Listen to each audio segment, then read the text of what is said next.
Israel Allen here, Director of Education for PTA Global in the War Room, aka Sunroom.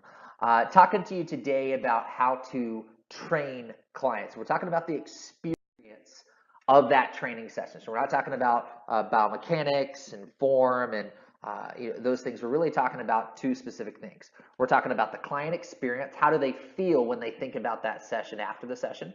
How do they feel when they're in that session? How do they associate those emotions with your training sessions, right? So just like going into your favorite movie and not knowing it was your favorite movie, but being a little bit anticipatory of that, and you come out feeling one of two ways. Either a little let down, it wasn't as good as I kind of thought it was going to be, it was kind of overhyped, or oh my gosh, that's exactly what I was hoping for. Oh my gosh, I can't believe it. And then you go and tell 5 friends about it. Good, bad, or indifferent, okay?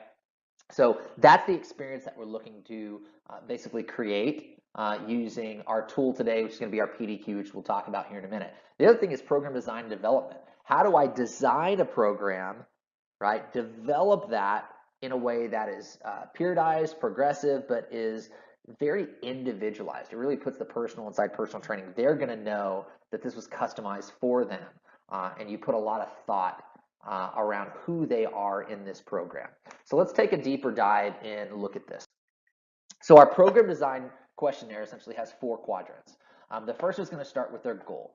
So we not only want to know a specific goal or a specific number, the importance of that goal, right, to them, but also a time frame, right? We need a realistic time frame in order to be able to accomplish that. So you have a series of questions that really sharpen that up, get very granular on the goal. The next quadrant you're going to see is style. It's essentially how I want to get there.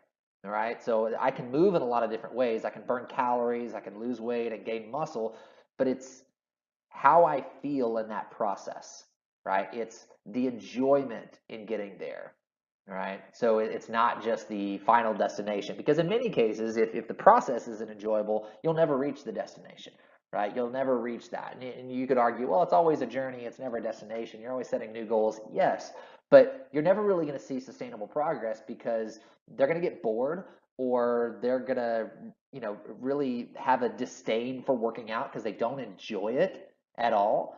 And there's ways to course correct that, okay, by understanding their movement style.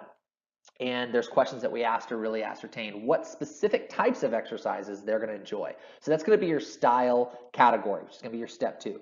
Step 3 is going to be their level, right? You don't want to have someone that just had knee replacement doing plyometrics. Although they can burn calories and they may need to lose a little weight, we need to know where they're, starting at and what the right way is to progress them, right? So when we look at really training the human being and not just the human body, we're looking at this in a couple of different ways. We're looking at frequency, right? Do they have a familiarity and a baseline with exercise, or is this something that's just brand new to them? Okay, so you're basically going to have 3 classifications of lead off, transitional, and go ahead. That'll let you know the level of intensity to be able to apply to make sure that not only you get the right adaptations through exercise, but also the right emotional response of exercise. If you're doing exercises that are way outside their scope, that are way outside not only their comfort zone, but their skill level, they're going to feel that. They're going to know that, and it's going to resonate in a heightened sense of stress, which would not be a good sense of stress, and anxiety, and a negative association with exercise that we don't want. So we want to make sure that we're matching them at the right level so that we have sustainable results, and we work out to prevent injury and never to cause it. Okay, so remember that. Our 4th quadrant is really our why.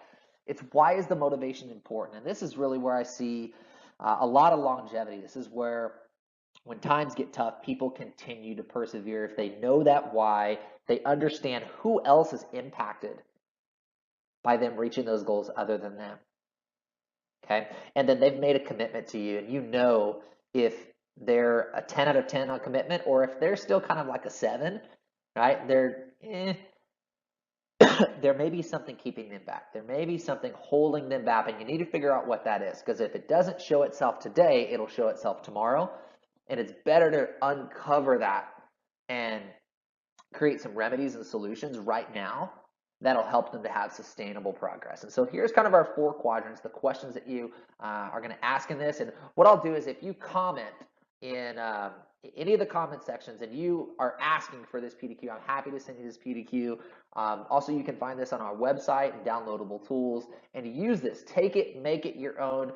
This may be a deal where you just apply a few of the questions from each quadrant and not all of them, right? Take it, make it your own, apply where needed, okay? Israel Allen, PTA Global. Hopefully this helped you here in our training clients and maximizing that experience. And we'll look forward to seeing you in the future. Coaching you in your corner, PTA Global.